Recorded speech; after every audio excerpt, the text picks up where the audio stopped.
Good evening. Straight roads do not make skillful drivers. Welcome to BMC News Live in English, brought to you by Al Hilal Hospital and Medical Centers. I am Vinod Narayanan, joining you with the daily news updates. Today's headlines. Relaxed COVID rules came to effect from today. Registration opened for volunteers to join the third batch of Reserve Force. Schools resume in-person classes as COVID curbs on students eased. Kuwait Airport revises vaccination guidelines for travelers. Saudi Arabia updates guidelines on men wearing shorts in public.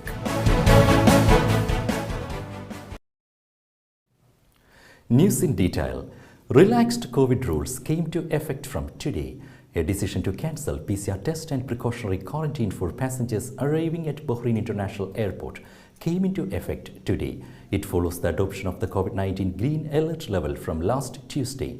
A few precautionary measures have been updated, including return of 100% capacity at all indoor facilities like cinemas, entertainment centers, conference halls, and sports events. Individuals will no longer have to present a Green Shield vaccine pass.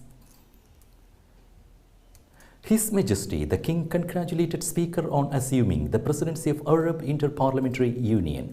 His Majesty King Hamad bin Isa Al Khalifa today sent a cable of congratulations to the Speaker of the Council of Representatives, Fawzia bint Abdullah Zainal, on assuming the presidency of the current session of the Arab Inter-Parliamentary Union during the 32nd conference at AIPU, held in Cairo, Egypt. His Majesty the King wished Speaker Zainal every success in enhancing the march of Arab Inter-Parliamentary Union, in supporting cooperation and coordination among Arab parliaments to serve the issues of the Arab nation and achieve the aspirations of the brotherly Arab peoples for more progress and prosperity. His Majesty lauded the distinguished status enjoyed by Bahrainis at the Arab and international levels, praising their outstanding competence and experience, which entitles them to assume responsibilities and hold various regional posts. Registration opened for volunteers to join the third batch of Reserve Force. Bahrain Defense Force General Command announced that it has opened registration in the third intake of the first phase of the Reserve Force for civilian relatives of workers and retirees in BDF and the National Guard. Eligible applicants have to be Bahraini nationals aged 18 to 55, but the upper age limit does not apply to technicians, specialists, or other duty requirements. Applicants are required to be of good conduct and should not have been convicted of a felony or misdemeanor that breaches honor or honesty. They should also be medically fit for military service in the Reserve Force and successfully pass the medical examination established in accordance with the system of BDF military medical committees. Applicants should fill in the form available on the BDF's website www.bdf.bh.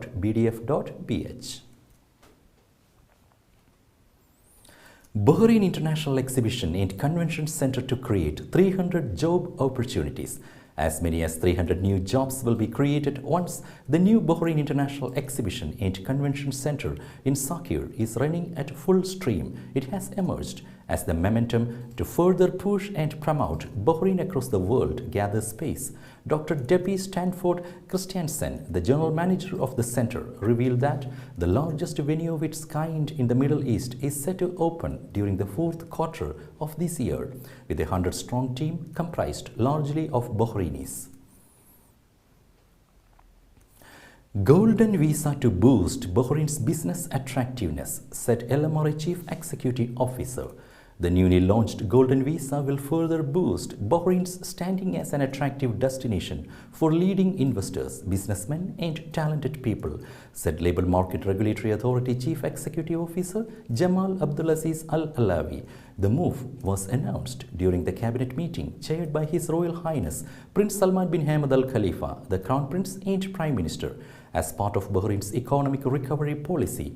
Al-Alawi commended the initiative, which he said will have a positive impact on the labour market and bolster Bahrain's ability to attract economic investment and business competencies. Bahrain leads in the region as a premium destination for living and residency for expatriates, according to international reports, in terms of quality of living, ease of stability, average cost of life, and other factors, he said. He underlined the authorities' support to the efforts undertaken by competent government agencies, particularly the Interior Ministry's Nationality, Passports and Residence Affairs. Schools resume in-person classes as COVID curbs on students eased. The Education Ministry has eased precautionary measures for students who have opted for in-person classes in schools 5 days a week. The relaxed health protocols were announced after Bahrain moved to COVID-19 green alert level last Tuesday. Medic in Every Home, an innovative health concept launched. An innovative scheme aimed to extend health services and reach out to homes has been launched. The Medic in Every Home was among 3 innovative ideas which were declared winners of the 3rd edition of the Government Innovation Competition, FICRA, launched by directives of His Royal Highness Prince Salman bin Hamad Al Khalifa, the Crown Prince and Prime Minister. The innovative concept presented by Kauthar Fouad Salman and Nadia Jassim Abudris from the Ministry of Health. The innovative scheme will be implemented in cooperation between the Ministry of Health and the Ministry of Education. The project aims to enhance Bahrain's rating on the 3rd and 4th Sustainable Development Goals, increase the survival rate for the insured, and reach out to the largest segment of citizens countrywide. 4 schools will be designated to start implementing experimentally the concept next semester before expanding the project countrywide. Today's COVID updates. COVID updates brought to you by Al Hilal Hospital and Medical Centers.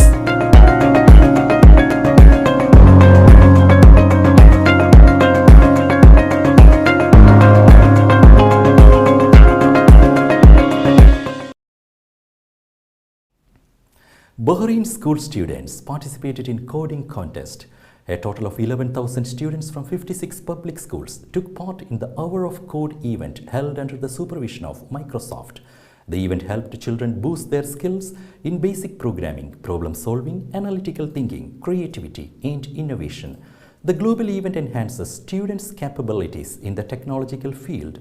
Hour of Code started as a 1-hour introduction to computer science, designed to show that everyone can learn the basics of coding and to broaden participation in the field of computer science. Indian Ladies Association ILA, with its motto Service Before Self, distributed hygiene kit to 50 workers in Basma labor camp, Adilia, on 18th February 2022. The officials expressed their immense gratitude to Megamart for the continuous support provided for such activities which help to accomplish similar missions. Now we will be back after a very short break.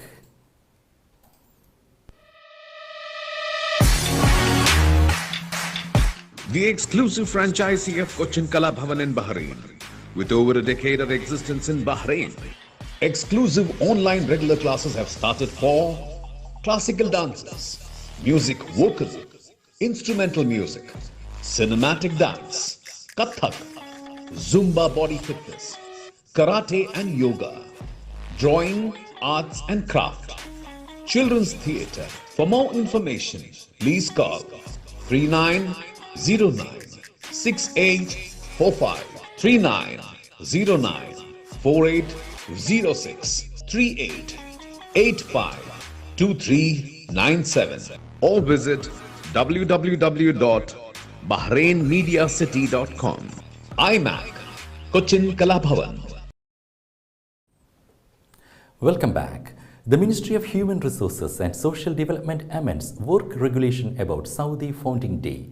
The Ministry of Human Resources and Social Development has amended the work system regulation regarding Saudi Arabia's Founding Day holiday.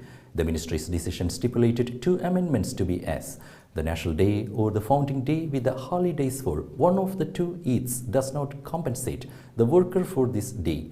The Founding Day holiday lasts for 1 day on the 22nd of February. Kuwait Airport revises vaccination guidelines for travelers.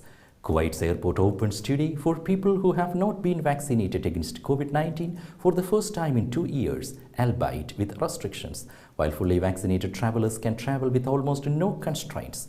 For fully vaccinated passengers, no PCR test is required prior to or on arrival, and they are no longer required to quarantine after arrival. Partially vaccinated passengers are not required to take a PCR prior to arrival but must quarantine for 7 days, which can be ended with a negative PCR test upon arrival. Unvaccinated passengers must carry out a PCR test not more than 72 hours prior to arrival, quarantine for 7 days, and also carry out a PCR test on the 7th day. These procedures do not apply to children aged under 16. Kuwait lights up for National Day and Liberation Day celebrations. Kuwait is bracing for the celebration of its 61st National Day on February 25 and 31st Liberation Day the next day. Buildings of ministries and institutions have been decorated with photos of the Emir and the Crown Prince, Kuwait News Agency reported. Within the joyous atmosphere, Kuwaiti flags have been hoisted on all governmental facilities and buildings, and streets and shopping malls across the country and the renowned Kuwait Towers have been impressively illuminated. Buses made in Oman to be used in Expo 2020. Buses manufactured in the Special Economic Zone will be used for the first time outside the Sultanate of Oman at Expo 2020 Dubai. The use of the buses comes as part of the pavilion's endeavor to promote economic gains and promote various opportunities for the Omani industry. The bus will be used for transporting Omani delegations participating in various events held in the Sultanate of Oman's pavilion at Expo 2020 Dubai. Saudi Arabia updates guidelines on men wearing shorts in public. Men wearing shorts in public won't be considered a violation of public decorum in Saudi Arabia except in mosques and government offices, a new amendment to the Public Decency Violation Schedule revealed. The decision stipulated a fine for anyone who wears shorts only in mosques and government offices, and the sum would range between Saudi Riyal 250 to 500. Britain to set out plans to scrap COVID self-isolation laws.